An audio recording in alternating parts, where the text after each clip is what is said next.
기도하시겠습니다. 하나님 감사합니다. 89번째 원인교회 예배를 이끄신 하나님을 찬양합니다. 오늘도 부족한 종의 말씀을 증거할 때 전하는 이나 듣는 이가 성령 안에서 하나 되게 도와주옵소서. 우리 구원하신 예수님의 이름으로 기도합니다. 아멘.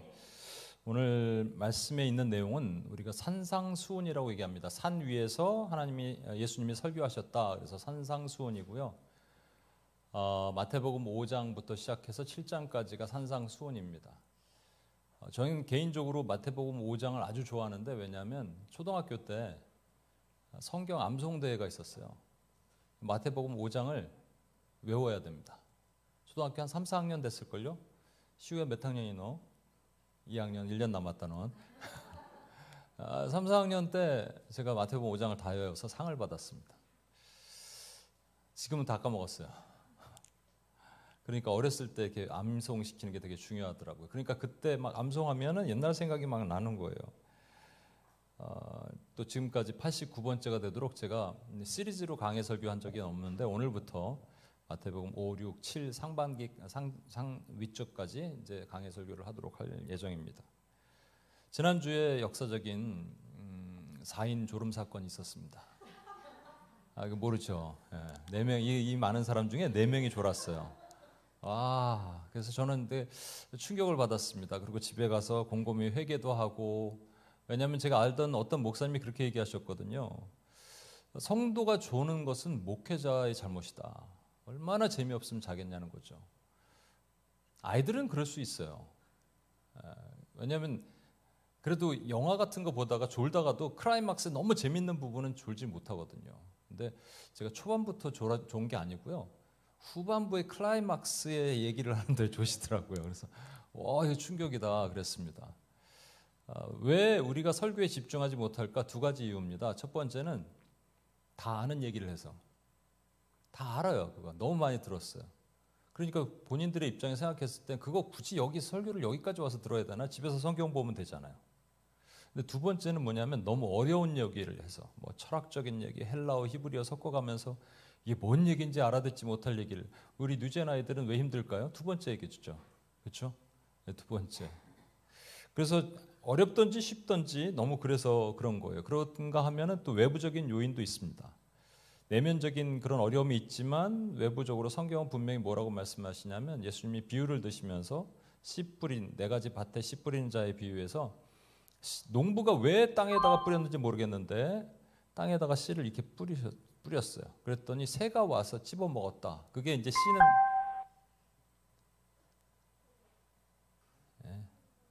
씨는 말씀이고, 땅에 그 먹는 새는 사단이라는 것이죠. 사단이 그 말씀을 찝어가는 거예요. 그러니까 여러분이 이렇게 말씀을 듣다가 갑자기 딴 생각이 나면서 확 생각이 딴 데 가 있는 것이죠. 그래서 제가 오늘 여러분에게 한 가지 제안을 드리고자 합니다. 말씀에 그렇게 들어가는 제안이에요. 뭐냐면 오늘 그렇게 한번 해보았으면 좋겠어요. 제가 지난 금요일 날 우리 뉴욕에서 공부하고 돌아와서 귀국 연주회를 하는, 바이올린 귀국 연주회를 하는 김지선 자매라는 자매의 그 연세대학교에서 연주회가 있었는데 거기를 갔다 왔거든요. 가는데도 막혔어요. 2시간 걸렸어요. 그래서 너무 힘들어서 갔는데, 가자마자 제가 팜플렛을 보면서 뭘 했는지 아십니까? 몇 곡인지 세어봤어요. 왜 그랬을까요? 저는 시작하기도 전에 끝날 것을 기대했습니다. 저는 별로 바이올린 좋아하지 않아요. 제가 제일 힘들어하는 게 피아노 연주회 이런 거. 저 막 와달라고 그러면 고맙긴 한데 너무 힘들어요. 그래서 또 들어야 돼. 그래서 저는 빨리 끝나는 거 어떻게 보니까 뭐 베토벤 이런 게 막 7곡 있고 인터미션 있고 5곡 있고, 역시나 시작했는데 말이죠. 집중을 하려고 그랬어요. 딱 1분 정도 지나니까, 30초 지나니까 생각은 딴 데가 있고, 이번 UPS 예배 어떡하지? 그 다음에 어떻게 하면 교인들이 많이, 우리 성교음악회 어떡하지? 수련회 어떡하지? 이 생각이 나는 거지, 바이올린에 집중이 안 돼요, 여러분. 도저히 안 돼요. 그러다가 인터미션 때 이제 누구랑 전화를 하고 들어가서 딱 앉는데, 아차! 지난주에 있었던 4인 졸음 사건이 떠오르는 거예요. 그거나 이거나 다를 게 뭐가 있냐라는 거죠. 나도 이것도 집중 못하고 그분들은 그거 집중 못하고. 그래서 생각을 바꿔봤습니다. 어떻게 하기로. 바이올린 보니까 이 고저 장단 중에서 이 장단보다는 고저가 확실하더라고요. 막 삐쫙 떨어지게 하고.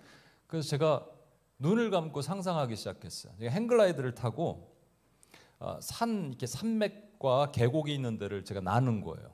그래서 음이 높으면 산맥 쪽으로 이렇게 산 쪽으로 날다가 음이 낮으면 밑으로 내려가고 속도가 빠르잖아요. 이거 빠른 속도로 막 가다가 다시 올라가고 내려가고 그러는데 갑자기요 너무 재밌어지는 거예요. 눈 감고 마지막에 인터미션은 거기에 집중하고 제가 마지막 그 5곡인가 6곡은 집중하고 들을 수 있게 됐습니다. 그래서 오늘 비법을 하나 알려드릴 테니까 여러분 잘 한번 들어보십시오. 뭐냐면 그 상황으로 들어가 보는 거예요. 물론 다는 안 될 거예요. 성경 중에 80%는 스토리가 있거든요. 어떤 상황이 있는 얘기입니다.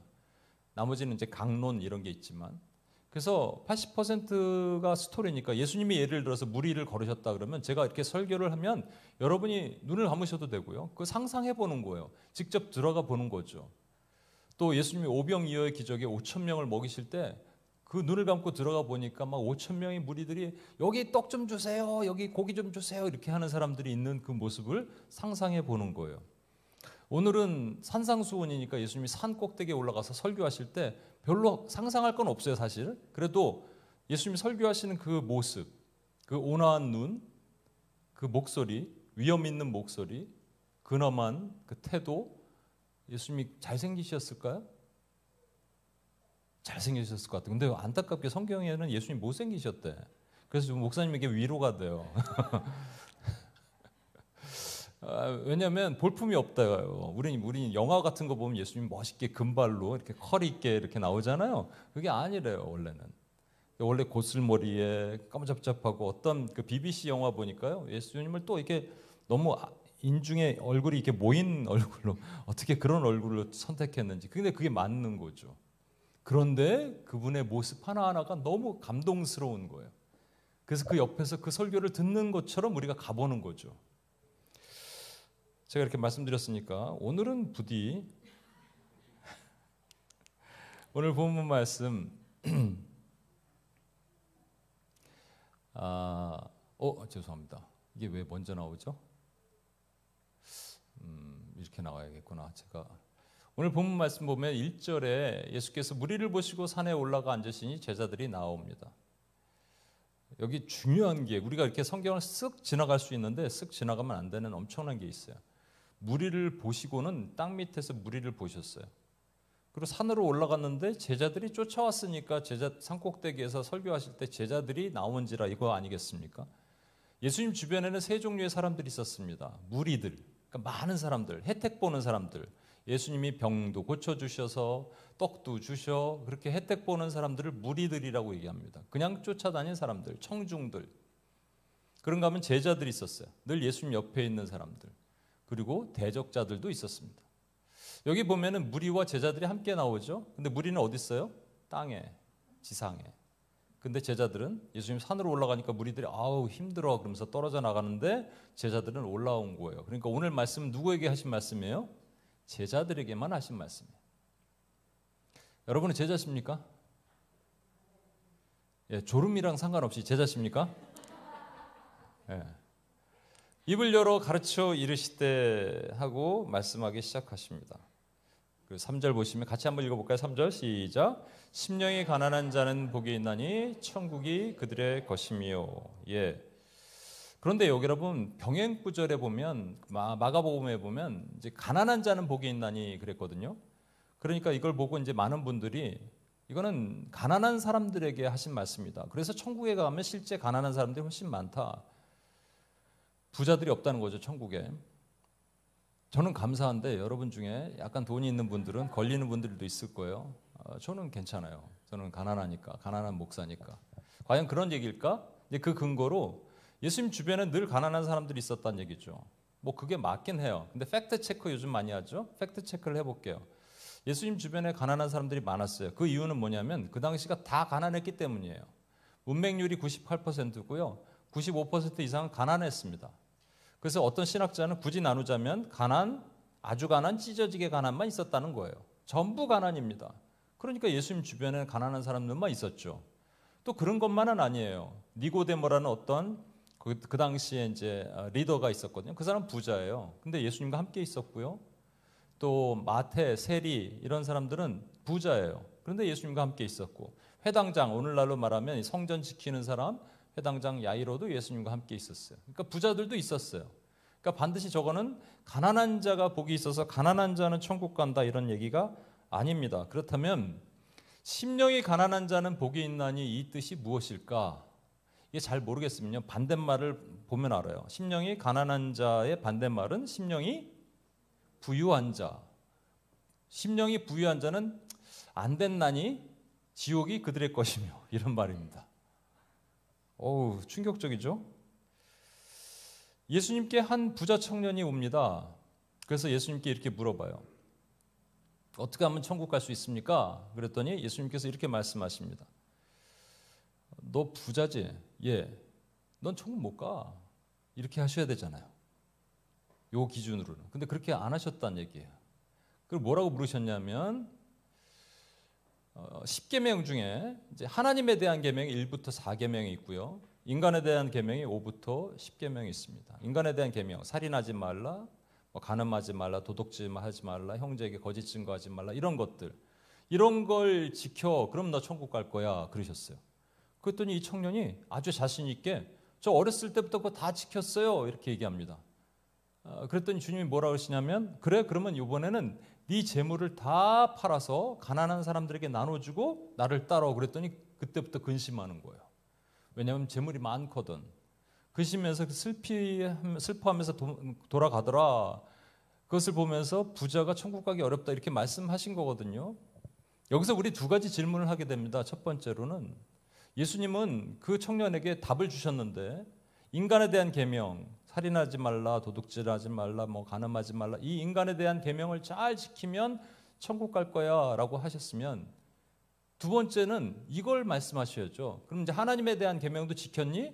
하나님에 대한 계명, 우상 숭배하지 말고, 하나님 외에 다른 것 두지 말고, 안식일을 거룩하게 지키고, 하나님의 이름을 망령되게 일컫지 않는 것도 했니? 라고 물어보셨어야죠. 근데 이건 싹 빼시고 네 재물 다 팔아서 가난한 사람들에게 나눠주고 나를 따르라 그랬기 때문에 이게 좀 이상하잖아요. 제가 한번 이건 말씀드린 것 같은데, 그 의도는 뭐냐면 이 사람 마음에는 하나님 위치에 뭐가 있다는 얘기예요?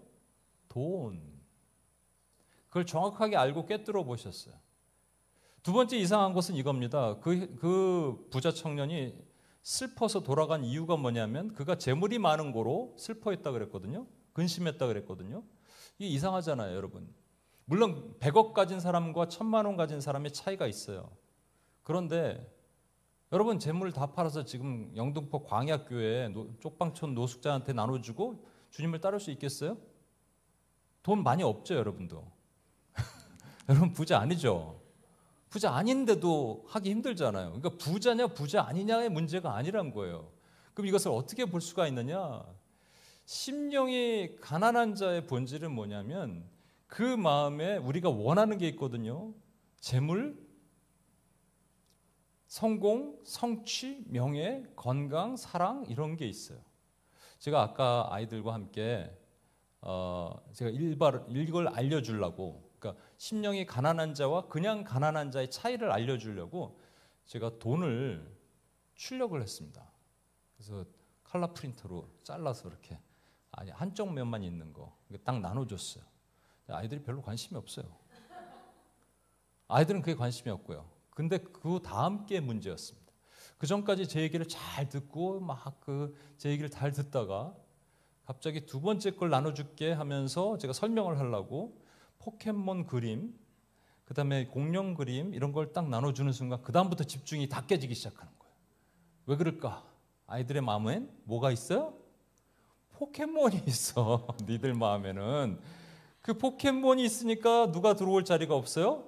예수님이 들어올 자리가 없는 거예요. 심령이 가난한 자의 본질은 뭐냐면 예수님이 들어올 자리, 하나님이 들어올 자리에 다른 거 내가 좋아하는 게 안 들어가 있는 사람은 복이 있나니 천국이 그들의 것이며 라고 말씀하셨다는 겁니다.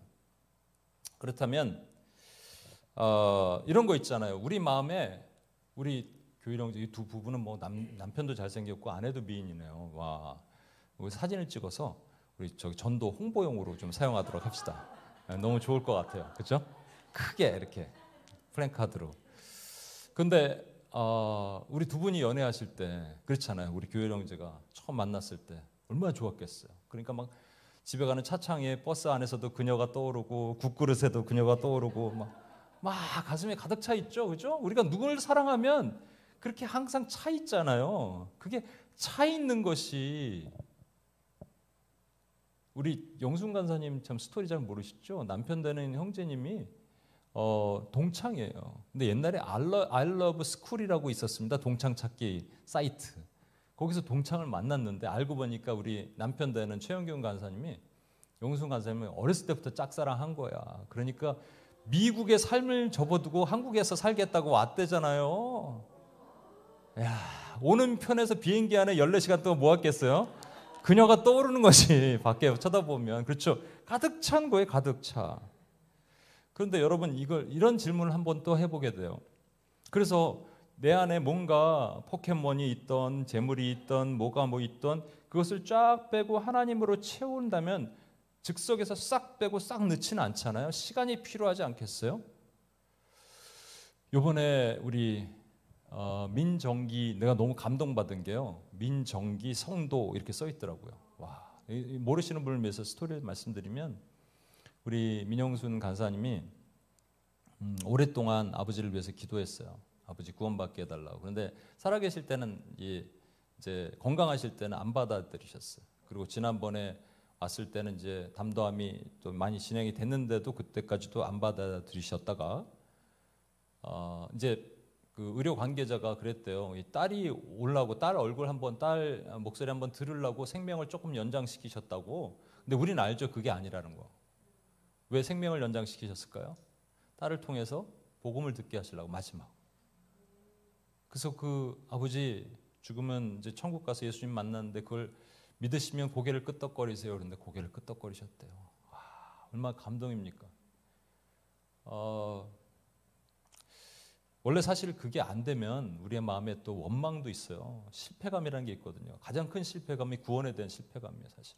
근데 저는 보니까 민정기 아버님을 사랑하신 것도 있지만 우리 영순 간사를 되게 사랑하신 것 같아요. 근데 그러고 났는데 뭐가 올까요? 믿은 거 맞아? 이런 거 안 믿을 거. 근데 그걸 또 우리 동생 민영원 자매님을 통해서 아직 믿음이 없는 분인데 꿈을 꿨어요. 그 다음날 꿈을 꿨는데 아버지가 그 결혼식장에서 빨리 들어와 춤을 추시면서 그랬대죠. 춤을 빨리 들어와 빨리 들어와.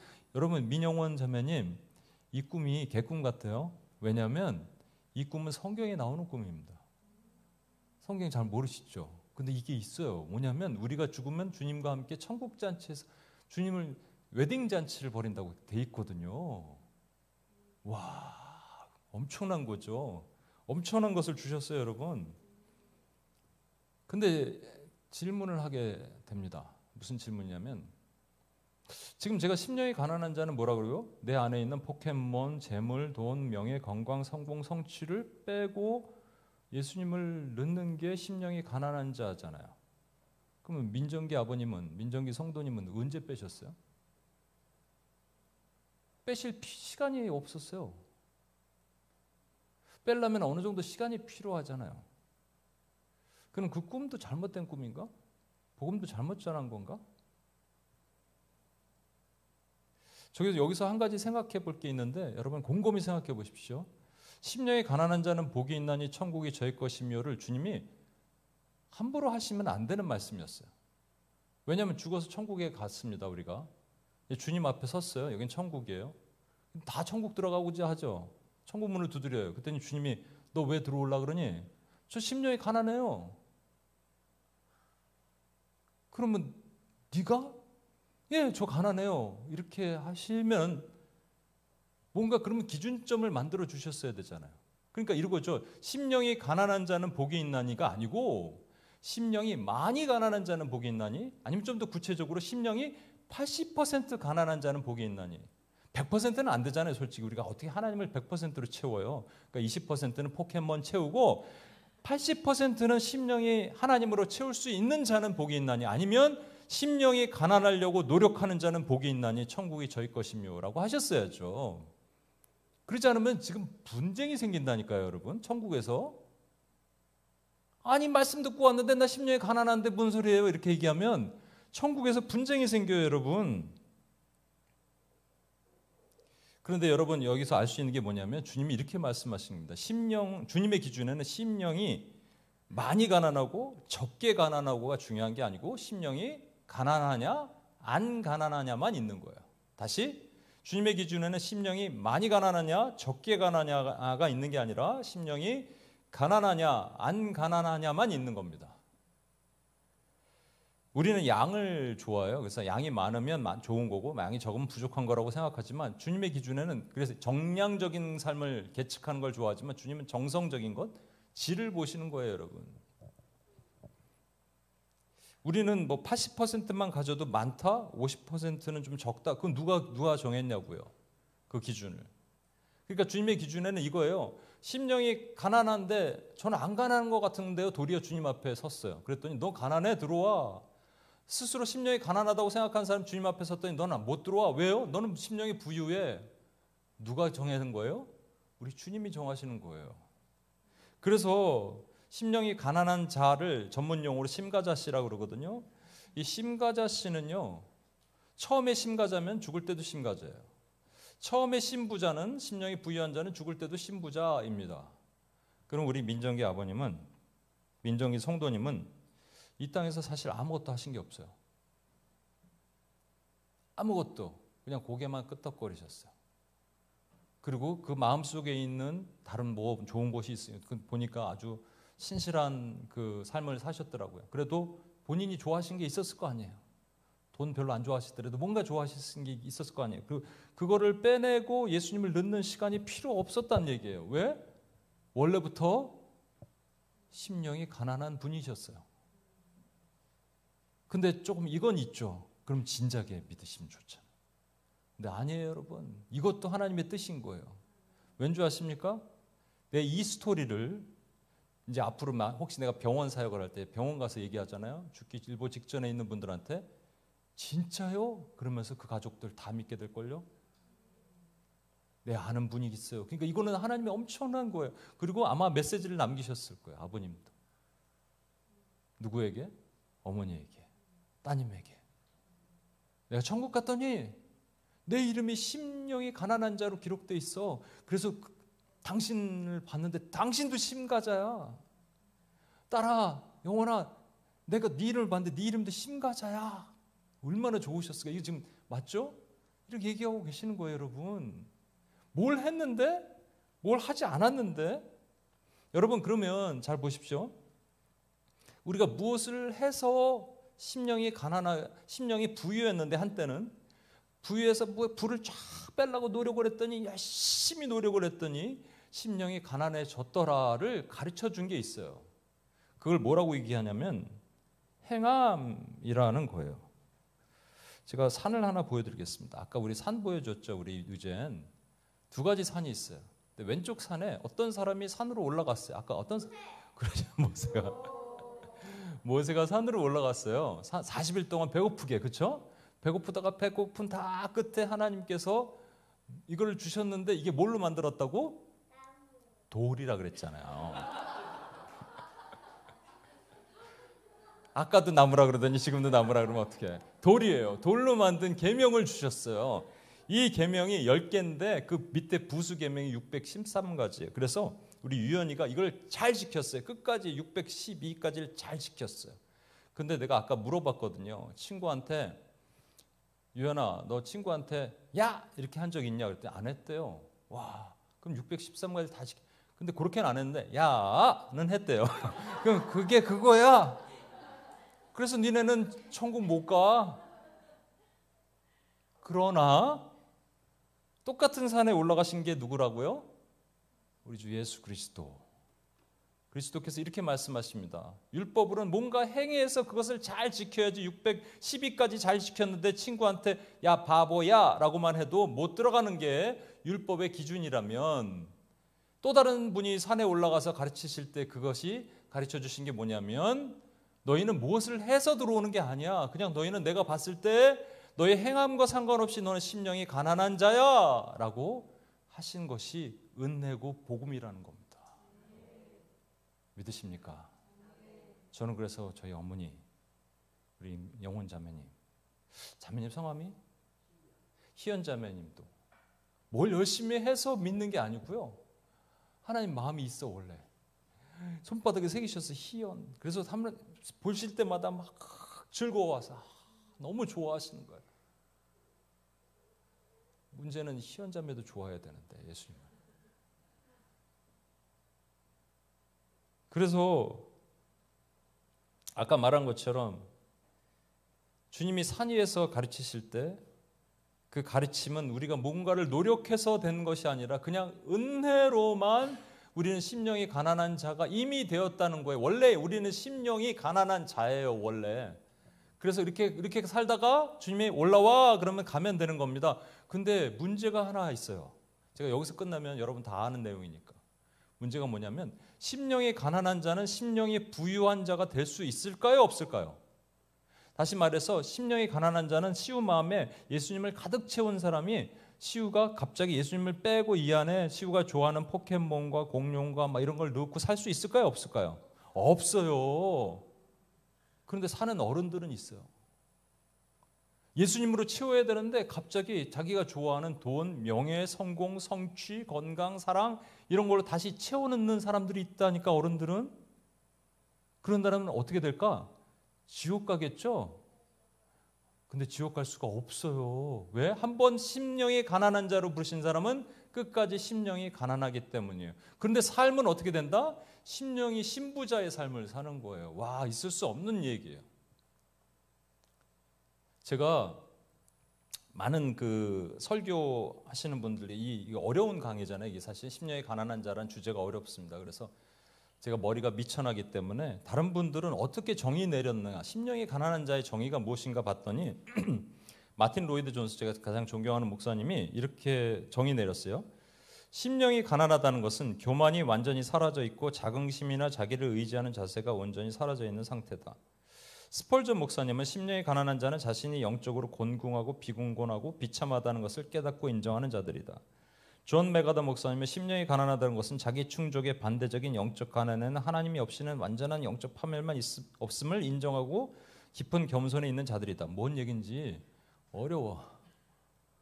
그래서 내가 이거 어려우면 안 된다니까요. 그래서 찾아보다가 어떤 정말 시골의 작은 목사님이 쓴 글을 하나 봤는데 그게 확 와닿았어요. 뭐냐면 이분이 이렇게 말씀하시더라고요. 심령이 가난한 상태는 파산된 거다라는 거예요. 파산이 뭔 줄 알아? 아버지가 쫄딱 망하는 거예요, 파산이. 그래서 더 이상 학교도 못 가. 돈이 없어서. 그렇게 된다는 게 아니고 그런 상황을 파산이라고 얘기해요. 여러분, 우리나라가 1990년 말에 IMF를 겪었습니다. 그때 웬만한 기업들 다 파산하고 길거리 식당도 다 문 닫고 다 파산하고 부도되고 그렇게 됐죠. 갚을 길이 없으니까. 그런데 여러분, 우리가 파산했다는 얘기는 뭐냐면 쫄딱 망했다는 얘기고 더 이상 내 힘으로 뭔가를 할 수 없다는 것을 인정했다는 말입니다. 파산했는데 아직 뭔가 버틸 힘이 있는 사람들은 파산이 아니에요. 근데 완전 파산했어요. 진짜 나는 아무것도 내 스스로 할 수 없다까지 인정되면 그때 주님이 건져주시는 거예요. IMF 때 저 캐나다에서 우리 대리점 하시는 분이 계셨습니다. 그분은 한국 물품을 수입해서 캐나다에서 판매하는 분이에요. 근데 너무 장세가 안 되니까 결국 버티다가 은행빚 못 갚아서 이제 파산 일보 직전까지 가는 거예요. 근데 IMF가 뻥 터졌습니다. IMF 때는 환율이 3배가 캐나다 환율 3대 1로 뛰었어요. 그러니 그 얘기는 뭐냐면 여기서 수출하는 사람들은 수익을 30%밖에 못 버는 거고 거기 계신 분은 앉아서 3배를 버는 겁니다. 그분은 파산 일보 직전에 부자가 됐어요. 빌딩 샀어요. 빌딩. 어떻게? 무슨 노력을 했어요? 무슨 노력을 했어요? 아무 노력을 안 했어요. 가만히 있는데 그렇게 된 거예요. 이게 파산의 은혜입니다, 여러분. 그러면 저와 여러분이 잘 보세요. 어떤 자매가 있어요. 뉴욕에서부터 맨날 그 선교에 대한 꿈을 꾸고 그 전에 페이스북 보면 맨날 동남아 이런데 아프리카에 있는 기근 기아 이런 또 실제 그런 회사로 들어가고 그 비영리 재단에 들어가서 막 사역을 하고 하는데 그 다음부터 조금씩 태도가 바뀌고 조금씩 페이스북에 사진이 바뀌더라고요. 아이들과 갔던 호텔 호캉스, 여기 나오는 음식 맛있어. 이걸로 계속 바뀌기 시작하더니 뭐 발끝에 사진 보이고 옆에 이렇게 해변 빛이 보이고 이런 사진으로 계속 바뀌더니 뭐 아이를 위해서 어디로 이사 가는 게 좋고 학원은 어디가 좋고 이런 내용만 계속 있고요. 그래서 한번 만났습니다. 만나서 옛날에 우리 자매가 이러지 않았는데 그랬더니 저한테 화를 내더라고요. 목사님도 애기 낳아보세요. 누구는 애기 안 낳고 싶어요. 그래서 알았다고 미안하다고 그래서 보냈어요. 근데 그 자매가 만약에 지금 보니까 신부자 상태거든요. 신부자로 그냥 지옥 갈 것 같지는 않아요. 저는 제 생각엔. 원래 그 전에 모습이 있으니까. 그러면 신부자를 심가자로 돌리게 하시려면 뭐 시키셔야 될까요? 주님께서. 망하게 하셔야 돼요. 파산. 쫄딱 망하게. 근데 쫄딱 망하게 해서 돌아오는 게 좋겠니, 시우야? 그냥 본인이 스스로 가는 게 좋겠니? 본인이 스스로 가는 게 좋죠.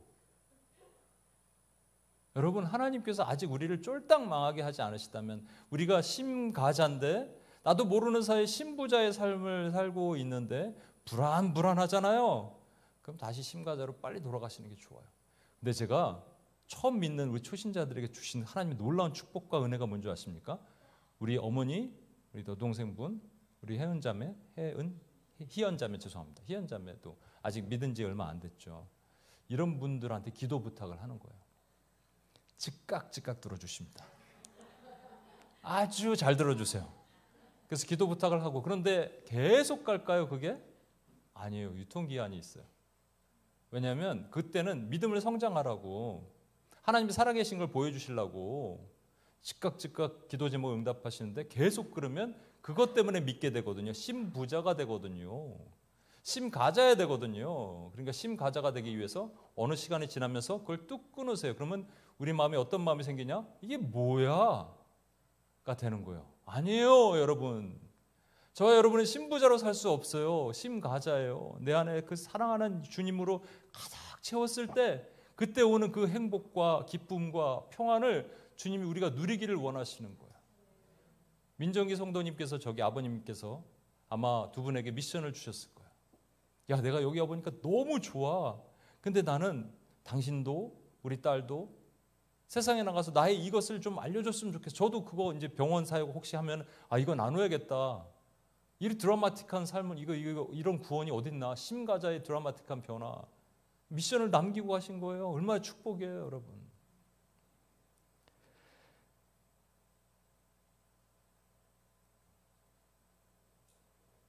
그렇다면 저와 여러분이 심가자인 저와 여러분이 신부자로 살면 신부자인 삶이 내 안에 조금 비친다면 빨리 돌아가십시오. 빨리 원위 취하시는 거예요. 그게 은혜예요. 그때 우리 안에 미션을 주세요. 사명을 주세요. 사명자로 살게 하시는 거예요. 왜냐하면 하나님으로 가득 차면 하나님의 마음이 가득 차거든요. 세상 것들은 따라다니다 보면 허무해요. 근데 하나님의 마음으로 가득 차면 기쁨이 있고 어디를 갈 건가 알게 되고 무엇을 할 건가 깨닫게 되는 거예요. 그 축복과 은혜가 저와 여러분에게 충만하시길 예수 그리스도 이름으로 축복합니다. 우리 이 시간 같이 한번 이 찬양, 저도 잘 모르는 찬양인데 한번 우리 같이 한번 불러봤으면 좋겠어요.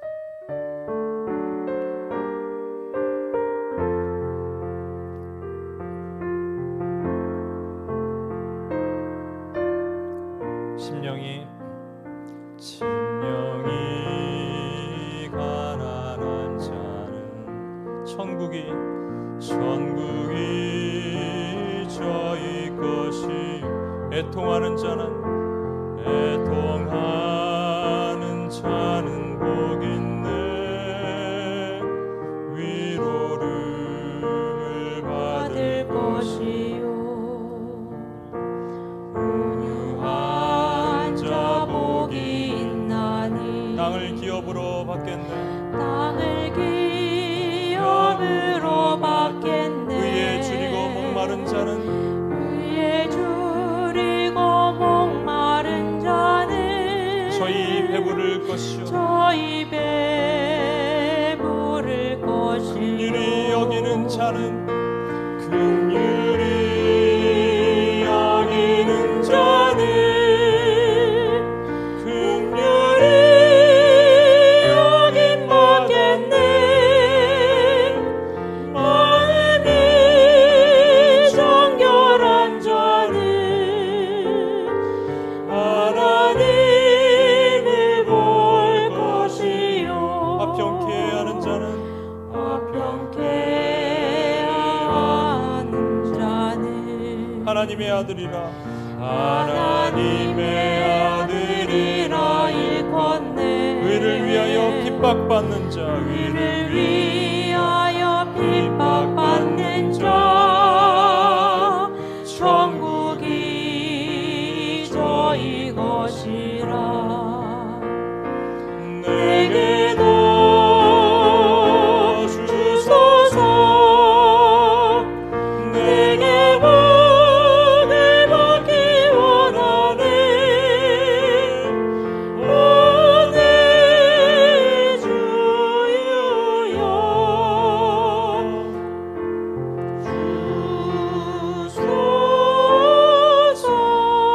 주소서. 이 시간 같이 한번 기도하겠습니다.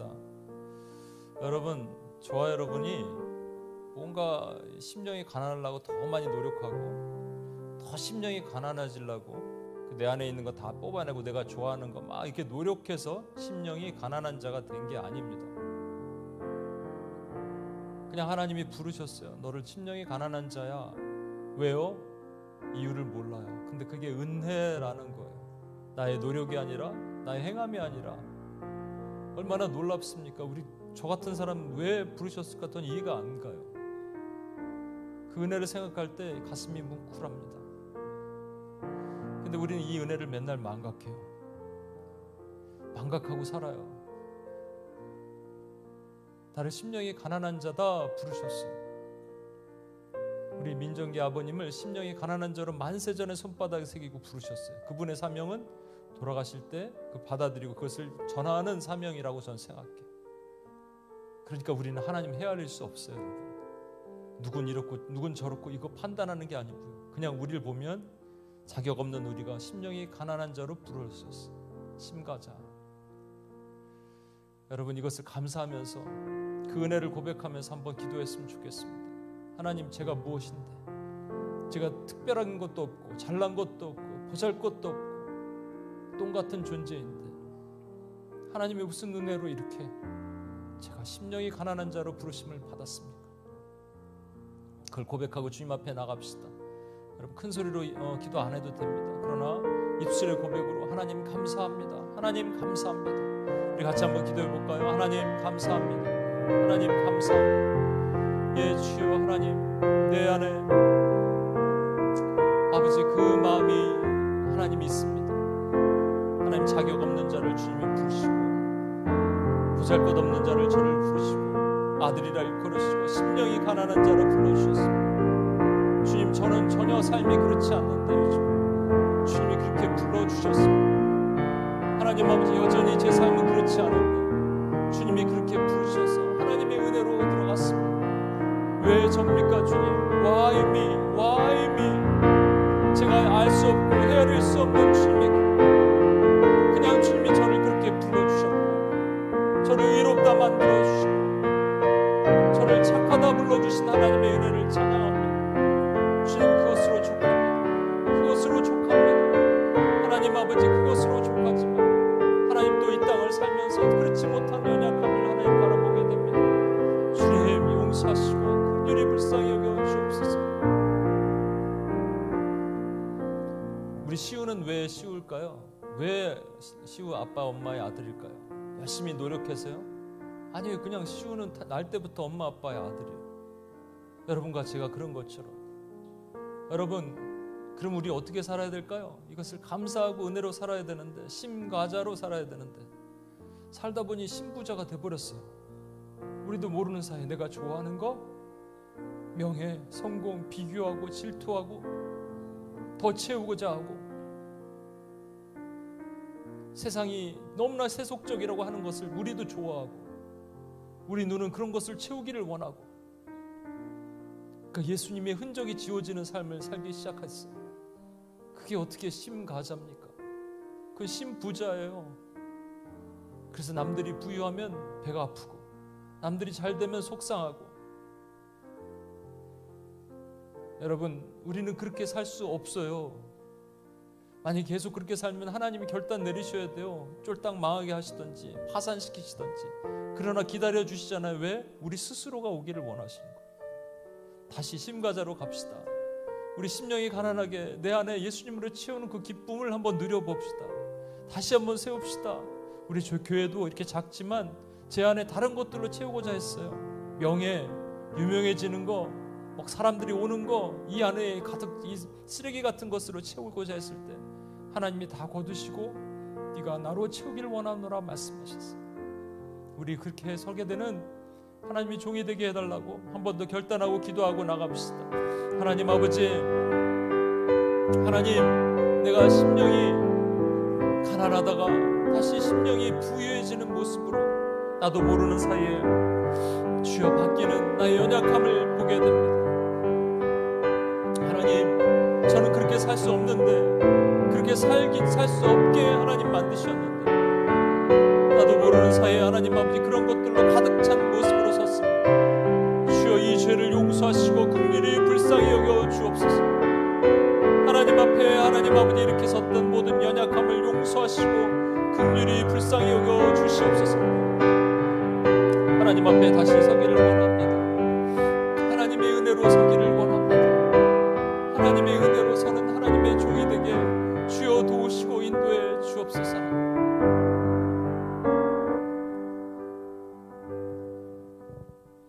하나님 아버지 감사합니다. 우리에게 오늘 하나님의 말씀을 들려주셨습니다. 무리들을 보시고 산에 올라가 앉으신 이 제자들이 나아온지라. 이 말씀은 하나님께서 무리들에게 하신 말씀이 아니라 심가자인 제자들에게 하신 말씀입니다. 우리가 듣기를 원합니다.